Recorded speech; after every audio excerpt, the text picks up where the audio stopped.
Singkat saya ngomong ya, cerita yang kemarin ya. Kalau saya ceritain bisa nginep Bapak di sini. Singkatnya apa? Beb, nanti pintu masuk ono Beb, Grapura depan 15 menit hancur deh. Itu ngomongnya di kantor Polda. Nanti setelah itu Beb, Majelis Taklimnya Habib ini tempat acara hall, Maulid pengajian, ini 15 menit hancur nanti. Setelah ini Beb, makam Mbah Priuk 15 menit hancur gitu. Saya depan orang tua, saya bilang, Pak Wali Kota sampai ngomong jangan sembarangan. Insya Allah yang hancur bukan ini tapi Bapak nantinya. Nah saya ini nggak tahu Bapak Ibu. Saya pikir kan bohongan ngegentakin saya. Saya ngajarin ngaji di sini sama anak kecil. Santri saya 60 orang ngajarin ngaji. Nah tiba-tiba ada laporan, Bib, makam Mbah Priuk mau digusur. Kapan? Sekarang itu banyak ribuan Satpol PP katanya. Itu Satpol PP ribuan Pak, jumlahnya ada 7.000 Satpol PP. Itu saya punya santri 60, anak kecil yang menang yang mana ini? Kalau Bapak punya durian sama ketimun diaduin, yang mejret adalah ketimunnya ya. Tapi pertolongan dari Allah Ta'ala. Nah santri saya, nah mereka 7.000 Satpol PP ini bukan hanya orang, tapi bawa alat gerak, beko. Tahu Pak beko Pak? Iya. Beko, bulldozer, gas air mata, senjata tajam, air water cannon, perisai mata, tameng, helm komplit. Nah santri saya ke depan, itu bawa itu tuh alat itu tuh hadro. Apa orang Jawa bilang? Terbangan ya. Kalau saya hadro bilangnya. Ini bawa ke sono santri saya ke depan. Nah sampai depan itu berhadapan sama ribuan Satpol PP. Mereka udah siap. Dia bingung. Loh anak-anak kecil semua katanya. Udah gitu kecil semua kayak Pak Yai bersarung semuanya. Santri saya anak kecil begini bersarung semuanya. Nggak ada yang pakai celana. Bersarung semua katanya. Udah gitu bawa hadro selawatan di depan. Nggak ada rasa takut anak kecil santri saya. Nggak ada rasa takut. Nah, tiba-tiba ada komandan Satpol PP, saya lagi itu belum tahu namanya. Namanya sekarang udah tahu harian baju. Itu badannya gagah bengis, mukanya serem. Itu bicaranya kasar, Pak. Bongkar, tidak ada makam wali-walian kata. Ya Allah, ya Rabb. Itu saya kaget terkejut, siapa yang mengatakan begitu? Itu kata anak kecil santri saya, komandan Satpol PP. Saya berdoa di depan, ya Allah, ya Rabb. Itu orang mengatakan begitu, ya Allah ya Rabb, berkat sir karomah Mbah Priuk, itu biar kena ajab ya Allah ya Rabb. Itu begitu saya doa ngaminin anak kecil, itu jatuh Pak. Itu jatuh nggak bangun-bangun. Saya lihat itu nggak bangun-bangun, digotong sama pasukan Satpol PP, digotong, dibawa kemana saya nggak tahu, di ambulan. Itu saya berdoa lagi, ya Allah ya Rabb, jangan dikasih bahaya tuh orang, jangan dikasih sehat, jangan dikasih sembuh, dan jangan dikasih mati dulu ya Allah ya Rabb. Sampai sekarang nih Bapak Ibu komandan Satpol PP, kejadian 2010 sampai sekarang 2019, berarti udah 9 tahun. Sampai sekarang itu komandan Satpol PP itu masih hidup, tapi yang geletak di kasur, nggak bisa bangun, nggak bisa duduk. Nah itu badannya gede, gemuk, itu habis badannya kurus, kotoran beraknya di kasur, kencingnya di kasur, makan di kasur, itu kasurnya penuh dengan kotoran, makan keluar lagi, makan keluar lagi, makan keluar lagi. Udah itu keluarganya udah angkat tangan capek, manggil lah Kiai Ustadz wilayahnya, suruh bacain Yasin supaya biar cepat mati katanya. Tapi nggak mati-mati sampai sekarang. Panggil dokter, suntik mati. Jangka berapa bulan disuntik mati, nggak mati-mati. Akhirnya dimasukin ring yang harga 100 juta ke jantungnya. Itu ringnya itu keluar lagi. Nah dokternya ini agamanya Kristen, kata dokternya ini nggak bisa baik, harus minta maaf di makam Mbah Priuk katanya. Jadi dokternya ngomong begitu, nyaranin. Sampai sekarang nggak ada minta maaf seperti itu. Emang saya udah sakit hati juga malah. Itu depan saya ngomongnya seperti itu. Singkat Bapak ya, ini sampai sekarang dia masih hidup, cuma badannya habis mereka. Nah yang megang beko nih, Satpol PP, itu begitu bergerak, mau ngancurin pintu masuk Grapura depan, tiba-tiba bekonya itu mati. Udah nggak tersentuh lagi nih, apa pintu masuk Grapura. Mati, tiba-tiba mesinnya meledak. Meledak, keluarkan api, kebakar, dia kaget terkejut. Begitu ngeliat ke depan, itu supir bekonya ngeliat orang raksasa, pakai jubah putih-putih. Itu tingginya begitu dilihat 35 meter tingginya. Itu depan orang raksasa. Jadi ada gaib makam Mbah Priuk nih nungguin depan.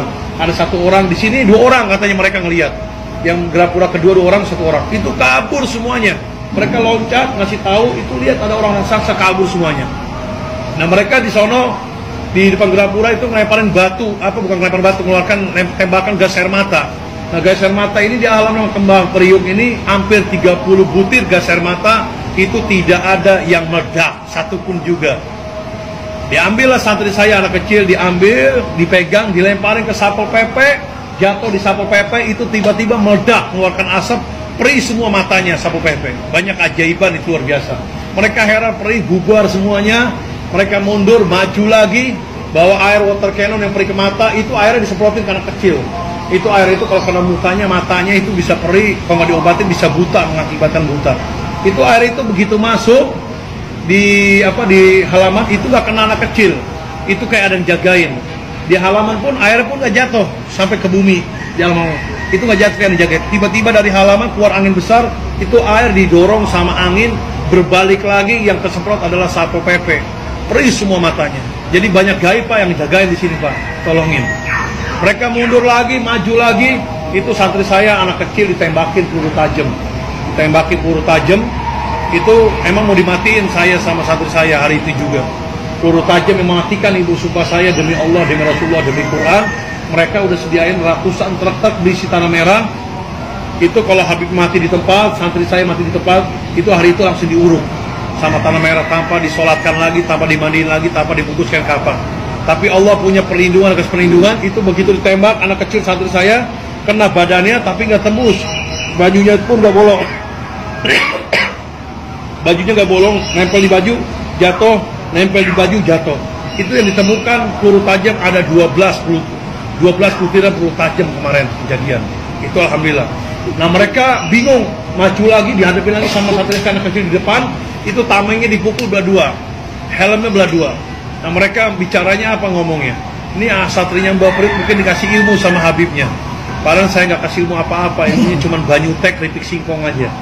Cuman saya di sini suka ngamalin baca ijib sakran. Ijib sakran ini ada 3 lembar, ada 3 lembar. Cuman tukilannya saya ambil. Bacaannya itu alfi 7 kali. La haula wala quwwata illa billah azim. 1000 kekuatan, tidak ada ya daya upaya kecuali kekuatan dari Allah Ta'ala. Itu dipukul tameng anak kecil belah dua, belah dua. Bingung mereka mundur.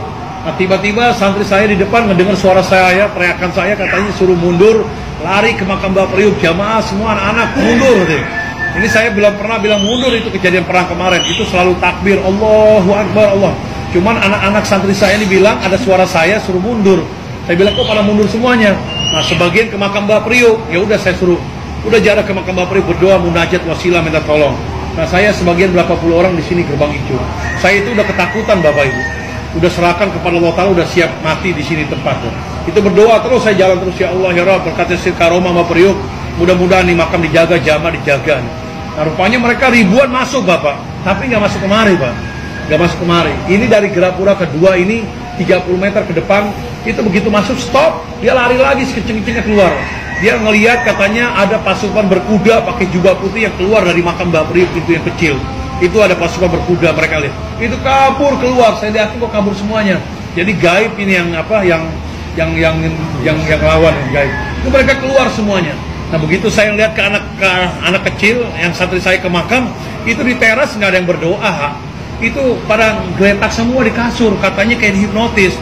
Saya giniin tangannya, jatuh lagi, kok begini semuanya. Pada lemas katanya anak kecil, lemesnya katanya kayak dihipnotis. Matanya dilihat sama anak kecil, pada ngomong semua, Bib, saya ngelihat kok banyak orang ribuan pakai jubah putih di makam ini, penuh katanya. Jadi mungkin suruh istirahat dulu, biar gaibnya keluar semuanya. Nah mereka lihat gaib tuh Pak, ngeliat pasukan berkuda ke jubah putih keluar. Begitu lari keluar, mereka ngeliatin ke atas, tiba-tiba makam Mbak Priuk ini mengeluarkan sinar berwarna emas bara. Itu sinarnya kejadian kemarin 2010 kemarin. Nah ini sinar gaib kelihatan dengan mata. Ribuan ribuan Satpol PP, Polres yang agama Kristen pun ngelihat di depan sini. Saya pun ngelihat, jamaah semua ngelihat. Ini difoto sama santri saya anak kecil. Itu sampai ke langit sinarnya berwarna emas. Sampai ke langit muncul ribuan burung di sinar itu. Ribuan burung itu ngedeketin mobil Satpol PP, tiba-tiba burungnya itu ngelemparin batu dari atas. Mereka ngelihat kok ada burung ngelemparin batu aneh seperti burung ababil. Nah burungnya itu udah ngelemparin batu, itu turun ke bawah, plus hilang semuanya. Itu mobil kendaraan Satpol PP dari depan Gerapura sama mobil Brimob sampai ke jalan raya, kurang lebih hampir 300 kendaraan meledak semua, kebakar, tidak ada yang tersisa. Mobil water cannon, mobil beko kebakar semuanya. Nah ini Satpol PP yang ribuan berantakan semuanya dan banyak mati di tempat di situ yang kebakar badannya. Itu berantakan, mereka menyelamatkan diri keluar. Begitu keluar ke jalan raya, itu ngelihat ribuan, ratusan ribu umat Nabi Muhammad penuh berbonjong-bonjong mau bela makam Mbak Priuk, nggak tahu datang dari mana, saya nggak tahu. Itu penuh. Kalau saya anak kecil semua di sini. Mereka masuk keluar ngeri, takutan masuk ke dalam. Begitu ke dalam itu harus